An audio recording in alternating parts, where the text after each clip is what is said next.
Hi guys, it's Jamie here, Jamie Brewster's Musical Heroes, and I'm absolutely delighted to welcome to the channel this afternoon the encyclopedic, Four Seasons encyclopedic, Frankie Valli and the Four Seasons encyclopedic man, Ken Sharma. Ken, welcome to the channel. Thank you, Jamie. Good to be here. I'm delighted to see you. And firstly, I'd like to thank you so much for your channel and for the seasons on Saturday. Great videos with the guys that you play regularly and all the work you do to put those together, and all the other guys, Anthony and all the guys, George and so on. They're a great group, and I've learned so much listening to you. I don't know quite where to start, but I thought we would start maybe with you telling me how you got into the Four Seasons, where the Four Seasons journey started with you. Well, you've got to remember one thing. I was 13 in 1960, and so I came into the original American pop scene before the Four Seasons kicked off. Okay. And while Sherry was interesting, it wasn't until I had Walk Like a Man I Mhm. went out and bought the 45 because I was only just buying records then. I could only just about afford them with my pocket money. So it started back then, and it went on with a couple of other singles. But I was into girl groups and general pop. Mhm. Everybody really from America, Okay. but of course the Beatles were coming along because I was growing up in Liverpool, and that sort of took over the youth clubs and exploded around the world. So the Four Seasons were in the background about the same time as the Beatles were. Mhm. So I didn't really get any further with them because I started picking up the odd Motown single as well by people like Smokey Robinson Okay. and got into a bit of a soul groove. But it wasn't until my mum bought me this album that Yeah, I really started to appreciate the sort of wide ranging vocal skills of definitely. Frankie in the group. Mhm. And so I then went on and bought the the other Philips 45s, and then also bought myself this album, Sure. which both of these albums are amongst the 44 CD box set because that was a project that was based on the album releases. And so all the albums had to be in there. And Yeah. the task we had as compilers, the late Bob Fisher and I, was to dig out the alternate mixes that had been done for 45s, and there were quite a few that Bob Crew sort of speeded up or did things with to make them sound more punchy on radio. So I didn't find out all of this till much later. But I didn't really become a Four Seasons uh, fan of any significance until 1975. Um, Wow. I Interesting. didn't Gosh. I didn't acquire any other albums. I was collecting Motown and other 60s Mhm. artists. Okay. But by 69, I'd stopped record collecting a couple of years before because I got engaged and we got married in 69, Lynn and I, in Speke in Liverpool. And then we moved to Runcorn and my professional career as a chartered surveyor, a trainee chartered surveyor, kicked off. But there was one little significant moment, and you relate to this, and that was I was in the shopping city in Runcorn, which was an early mall with a car park, Okay. and I went into Boots whilst Lynn took the boys, my two sons, to get Clark shoes, All right. which were going to be expensive. Didn't really want to be there. I went in Boots, and they still had booths and a record department. Yeah, I remember. Um, Yeah. and I was flicking through the albums that were out in 72, and I found this Grey Gatefold Mm. album. Yeah. Rather strange looking album. And I thought to myself, well, oh, I wonder if I can hear some of that. So I asked the girl if she'd play it into the booths, and I listened to the opening bars of A New Beginning. Yeah. I thought, this is weird. This is not Four Seasons. Mm. Surely this is really psychedelic stuff. oh, I haven't got time to listen to this. I'll give it a miss, and I didn't buy it, Oh, what? and Crazy. I started getting heavily involved in AM rock and listening to Okay. Radio One and discovering rock music, but didn't really get into it. It wasn't until 1975, and I heard "My Eyes Adored You," and then "Who Loves You" came out, Yeah. and but before that, I did tune back in to the Four Seasons because as soon as I got a decent record player and a little combined audio system, I Yeah. bought this album Okay. Yeah. because this was a 1972 pressing, and that was just blew me away. This was the Four Seasons I knew and loved up to 1968. So I picked, that it meant I'd picked up all the singles and the great tracks, and then along comes Frankie Valli with "My Eyes Adored You," and of course this album came out. Yeah. Everybody had to buy that, Sure. and then this album came out, and "Who Oh, Loves You" hit the airwaves. So I then joined the fan club. okay. It was a UK based fan club, and found out it had been existing since 1971, but I didn't know anything about it. Okay. So I was a ghost fan for Yeah. quite a long time. I was into the Beach Boys, the Happenings, all the vocal groups, the Temptations, anybody that put together a group and sang harmony well. Excellent. And of course, I still collected the Beatles, but not very much because when you're bringing up kids, you haven't got time to buy No. records. No. And also, Ken, as well, if you've got a demanding job and you haven't got so much time to look into a record store, or Yeah, exactly. you might not be Exactly. listening to the radio, whatever it might be, Exactly.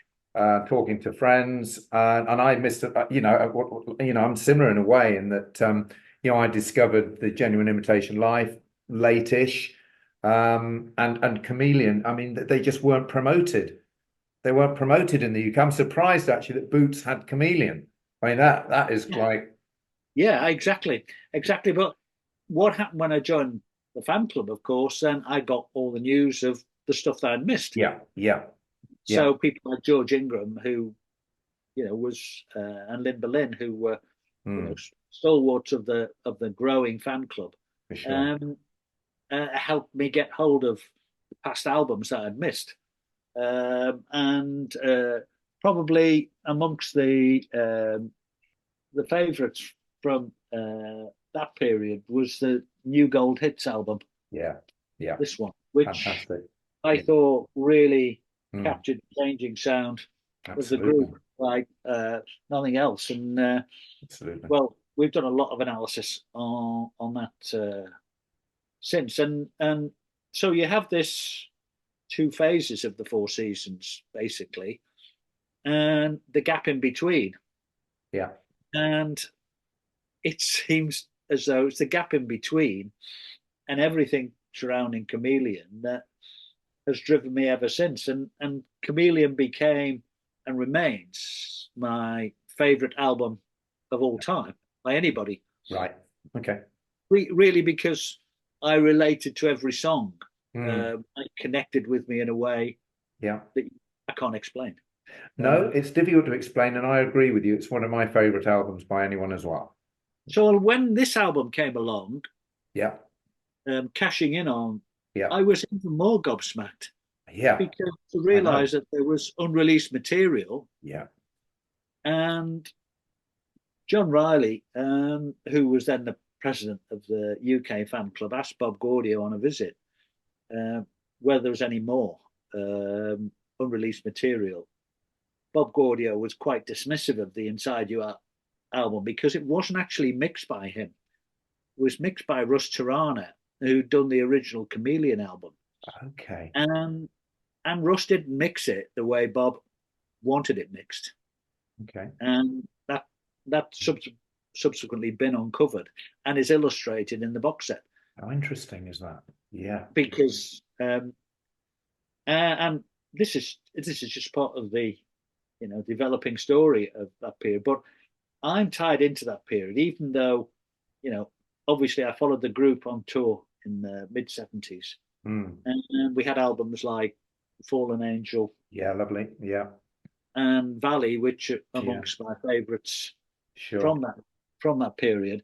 Yeah. And then we had the end of the 80s, the sacking of the group, which shook me to the core and a lot of UK fans. Tell me a little But bit more about that, Ken. Can you? Can you tell me a little bit more about that and the guys on the channel? They may not know much about that history. well, like every group, um, they have rises and falls. They have fallouts internally, and Mm. but at this stage, when the Who Loves You album came out, the group members had been promised that Frankie Valli wanted to go solo at some stage, and they would get their chance to be the new Four Seasons. Yeah, yeah. And there was lots of discussion on this in the newsletter and interviews, and they were going to sort of do things in parallel. But what I subsequently found out, because I questioned at this time how you could destroy everything you built. Helicon had Okay. come out, Mm. and it looked as though Frankie Valli, by going solo and sacking the group, had really destroyed everything that he'd built, and that was the case. Um, uh, it was an amazing choice, a decision, but there was no record label at that point. Right. Helicon had not been the success that was hoped, Okay. and subsequently, from interviews I've done over the decades with Lee Shapiro and John Piver, Mhm. it's become evident that because of that, um, they weren't prepared to finance or manage the group going forward. They could barely manage themselves. Right. Bob Gaudio was distracted by the Neil Diamond Yeah, the Neil production Diamond project. he was doing. Yeah, yeah. And the last album we had that was of any Mm. substantial note was this one, Heaven Right. Above Me, Yeah. which had been recorded as a disco album with Bob Crew during '79. Yeah. And then in 1980, Frankie had failed with a follow on from Greece to go solo. And so he called some of the group members. Lee had stayed on as his musical director, or had been re-employed as his musical director, and the other guys, Jerry Polshy and Don Ciccone, came back Okay. Yeah. for this reunited T-shirt tour. Okay. And the reunited album was done, a live album in 1980, 81. Yeah, that's right. And that was the peak, really, of everything. And a bit like other groups like the Beach Boys, 70s, was the last throw of the Mm. dice in many ways before Yeah. they became an oldies group. Yeah. And I've just been watching a documentary about the Beach Boys, and very much a similar Yeah. ride into the 80s. The Yeah. 80s changed everything Sure. in music, and that's the story. But to only get one original album Yeah. in the 80s Incredible. was a bit of a disgrace. Absolutely. And that's a good album actually as well. It is a good album. Bob Gaudio was he involved in Street Fighter? Yeah, he was. He was the executive director, but Director, yeah, I thought he was. Yeah, yeah. I was, found an album. basically There's some it was great Sandy. songs It on was the executive producer, but Sandy Lindsay and I've forgotten the other guy.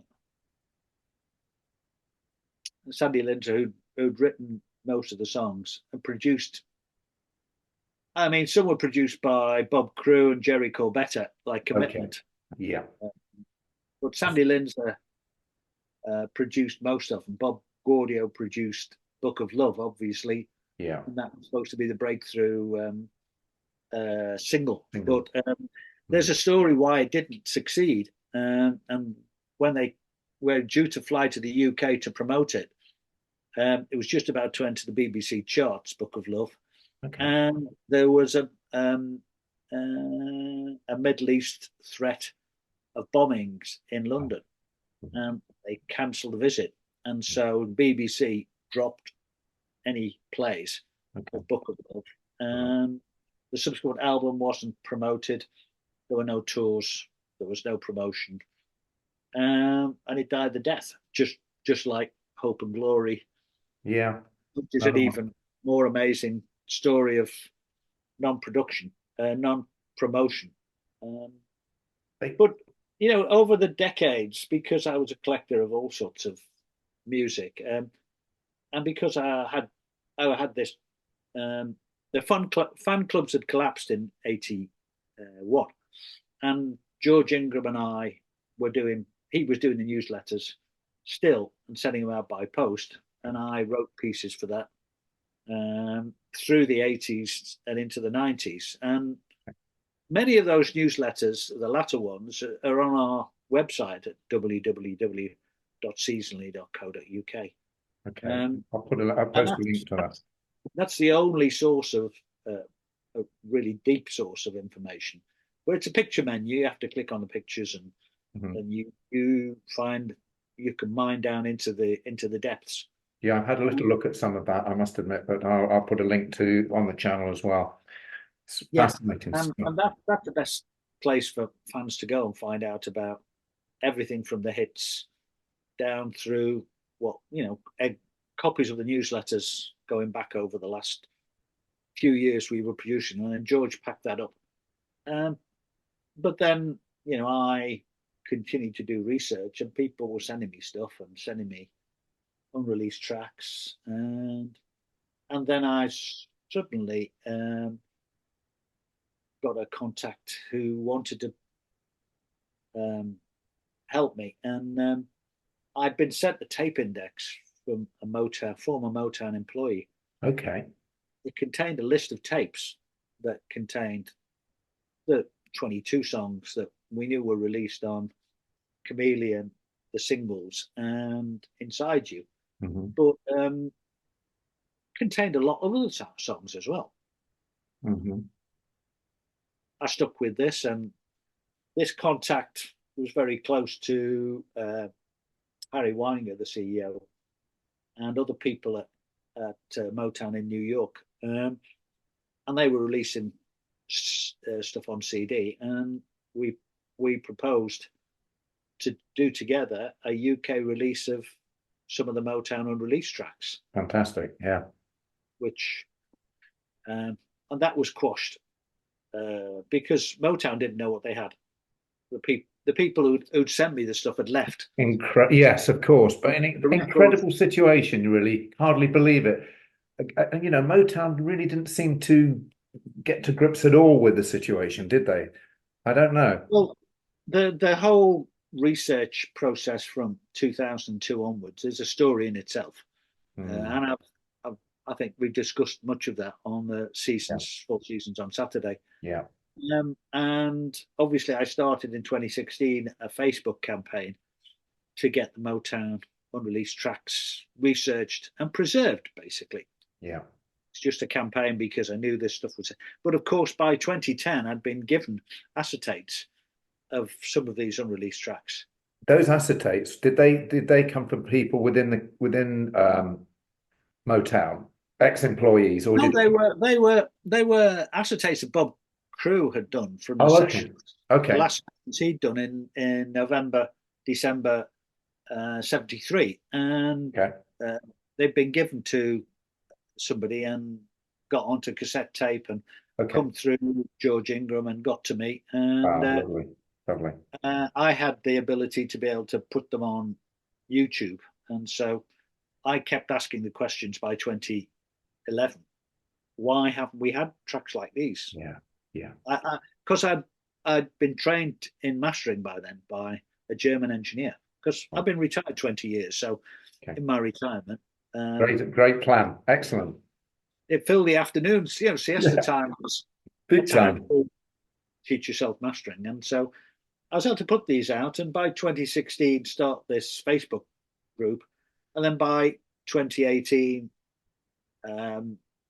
through people who followed this, Snapper Music got in touch with me and asked if we, the remains of the fan club, which was basically Lynn Berlin and I and George Ingram and Ray Nickel, would be interested in helping um, put this box set together with them.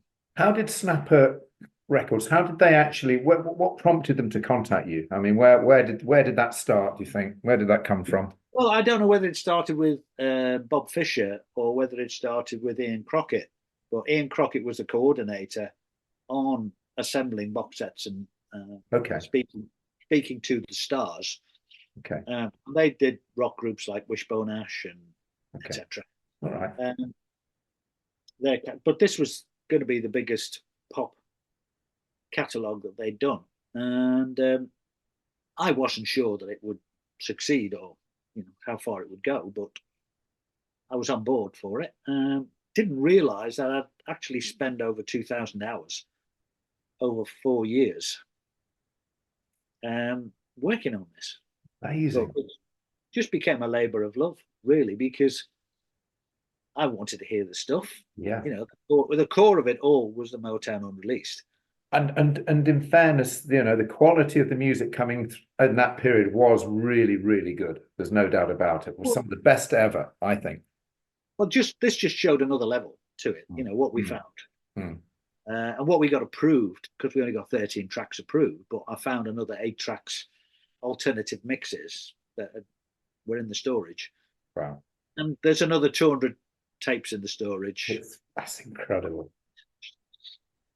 I love that. And I mean, how on earth can you possibly get to those? I mean, that's going to be a project in itself, isn't it? I mean, you can't unless you invest in recovery, and there's no money to be made out of such stuff. The Snapper catalogue sold on the whole thing, the holistic thing of the book, sure, the Imitation Life cassette, the vinyl, the 44 discs, all the outtakes and stuff we got approval to,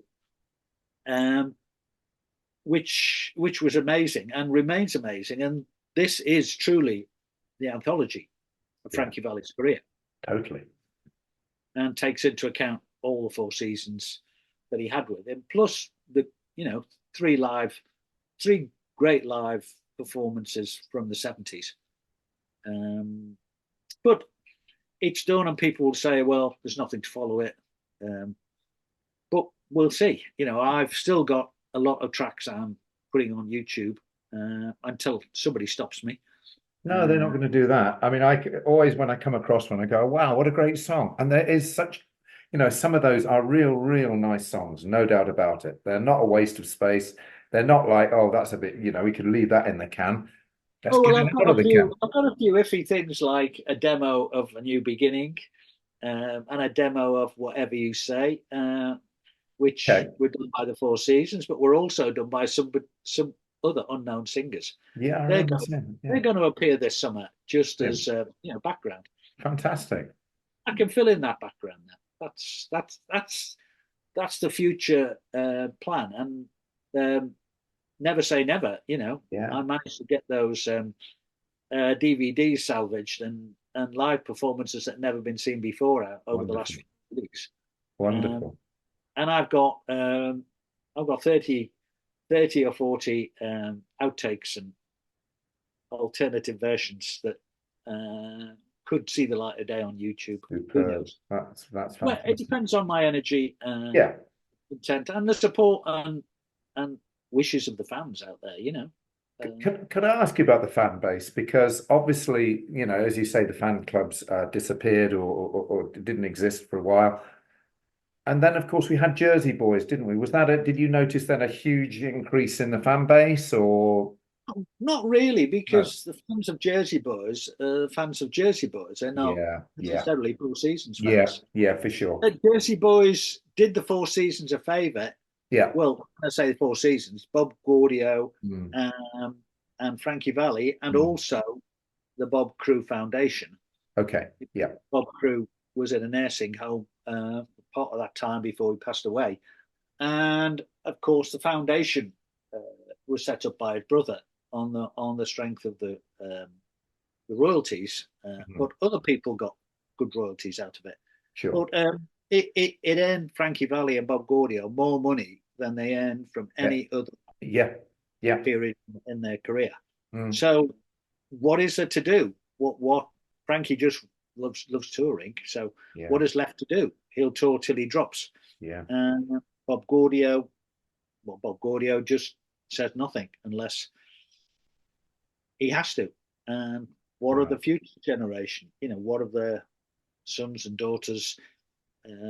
What is the legacy? Who's going to carry? What is the Four Seasons partnership going to be in the future? That's a good question. Big question.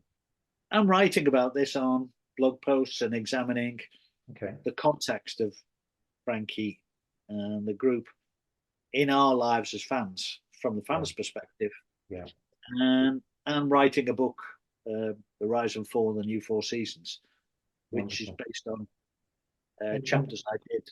It's important that there is a legacy. It's important the legacy continues, and an education as well. There's a lot of stuff there that people. I mean, I'm fascinated by just listening to what you guys have been doing, and amazed that such a project of 44 CDs could actually see the light of day, and with all the background. That was my feeling in 2018, but it actually did happen last year, and. Even though it's not up to standard in some ways, and it contains errors, it's missing tracks that should have been there. But it is what it is, So anything that was missed will see the light of day on YouTube. Yeah, and I think something that big, unless you had a massive team assembling everything, editing everything, double checking everything, there's going to be the odd mistake. There's going to be some little bit of quality, maybe something. Well, Snapper didn't have the size of team necessarily to do it. Unfortunately, with Bob Fisher passing away, just before it went into, once we'd had the approved track listing, he'd passed away, and then I was cast adrift basically, and wasn't able to help in the final production very much. Is that a regret? Is that a regret for you? Well, it's a regret, but as far as I'm concerned, it's a disgrace because Snapper didn't tap into me. My resource was basically free, and they didn't use it to get the quality. And I made mistakes. But I'm a former project manager. You know how it would have been a better result if I'd have been given the project to manage properly. But without you, it wouldn't have happened anyway. So without me, and without the other guys who helped me and supplied tracks, supplied data, helped me with drafts, helped me with the collector's notes. They're all credited, but they know who they are. And so it's down to the team. It's always in a project. It's always down to your team. Yeah. Well, you obviously. I ended up Bob Fisher being the producer, and I just wanted to remain as the master track advisor, and that's what I remained. I researched masters and sound quality and the creation of the music. That's where I come from, and will continue. I think it's incredible, and in terms of these hidden gems, so you're fairly confident there's all sorts of things hiding under stones, and that hopefully will come across. Oh yes, I have. So I know of sources that have been kept from us for reasons that involve money, maybe future money, but contractual issues as well. Okay. So none of this stuff can come out without their permission, and they have the copyright to all of this stuff. I have no commercial interest in any of this, understand. And I've not made any money out of this process. I've been paid for things that I had, that I've supplied, but nothing more than that. Right. Okay. But all of the stuff that I had is now in the ownership of Frankie Valli and the Four Seasons. So it was a way of them getting copyright holding and registration on anything that was in the fan zone. But the Beach Boys have done exactly the same thing. Sure. They've bought up live tapes and stuff that people have picked up legally or illegally. Right. I haven't picked up anything illegally. No, I'm sure. Stuff that was gifted from Wonderful. unknown original sources.